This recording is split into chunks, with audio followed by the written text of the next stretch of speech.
Welcome to day 2 of the Land Rover suspension upgrade, where we've got all these lovely yellow bits to go on the Discovery. Yesterday we got the rear lift blocks done and the shocks undone. I haven't put the new ones on yet because it's going to be an easy job, so I'd rather do all the hard stuff first. Doing the front today is a bit more involved. We've got these caster arms to go on, new turrets, new springs, lift blocks, the works. All I've done is I've driven the car up onto the ramps. We're going to jack it up, support the whole of the chassis on axle stands and lower the axle down, same as we did yesterday.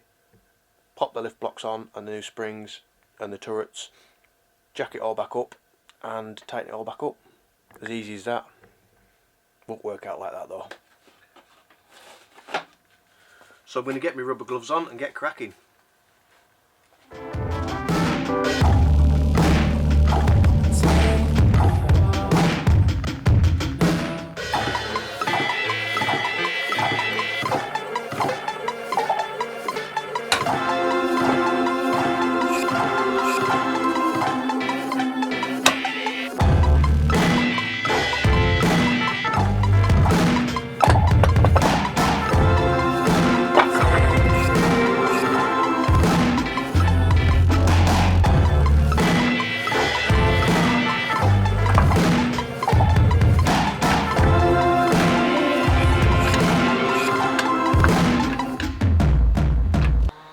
I might have misjudged the height of these axle stands. I think I'm going to have to take it off the ramps and do it the other way around.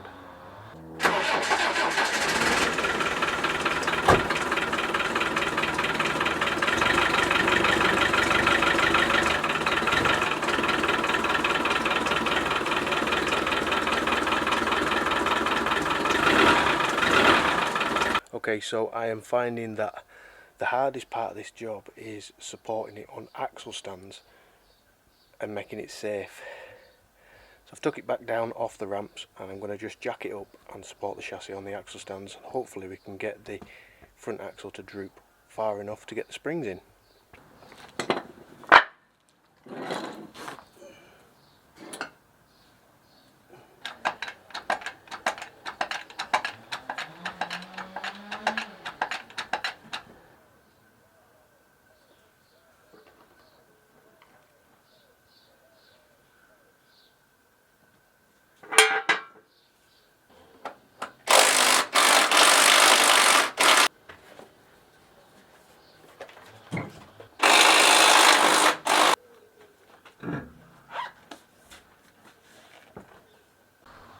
So excuse the noise, somebody's having the garden done and all sorts, but all I've done is I've taken the top nuts off these shock absorbers and then we're going to work down here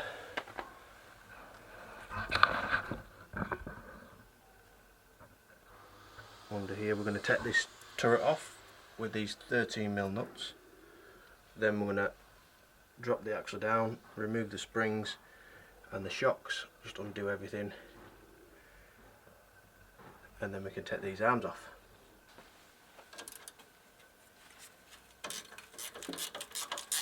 I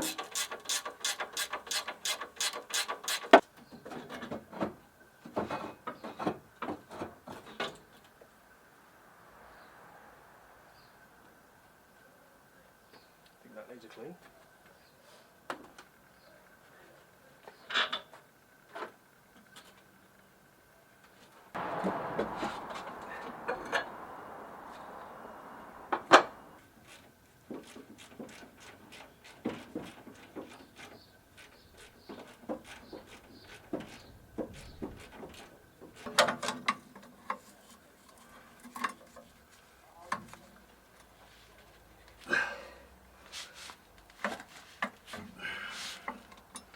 are going to prove a bit more difficult, I think.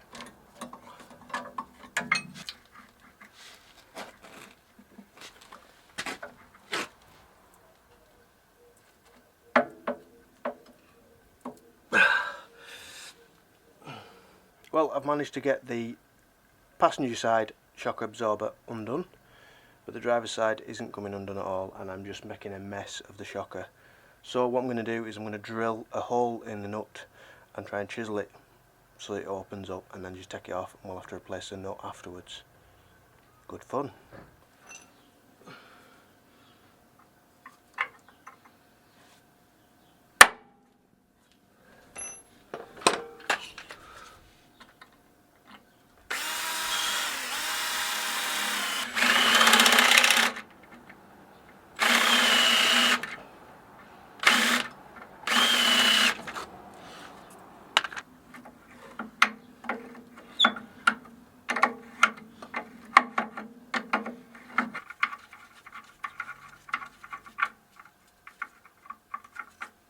There you go.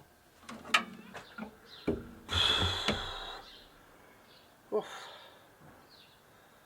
Quite badly corroded, is that? I think we'll have to give that a clean up.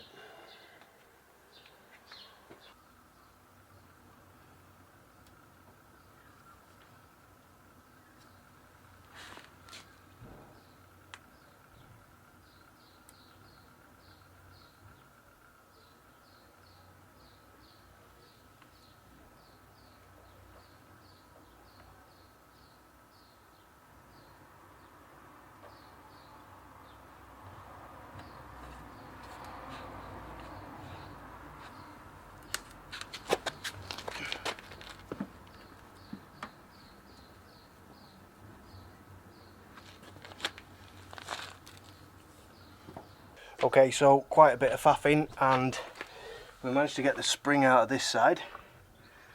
The thing that was holding it all up was the anti-roll bar here. I'm hoping that it's going to come back. The anti-roll bar was stopping the prop shaft from drooping down far enough and not allowing the spring to drop out. As soon as I undid the anti-roll bar, the spring popped out. Unfortunately, I have run out of time. I'm going to have to get ready and go to work. So I'm going to end today's video here. We're well on the way though. Should be a nice, straightforward, put back together job, and yeah, get it all back up and running. So hope that you've enjoyed this second video. Join me for part 3. Don't forget to subscribe, and we'll see you next time. Bye for now.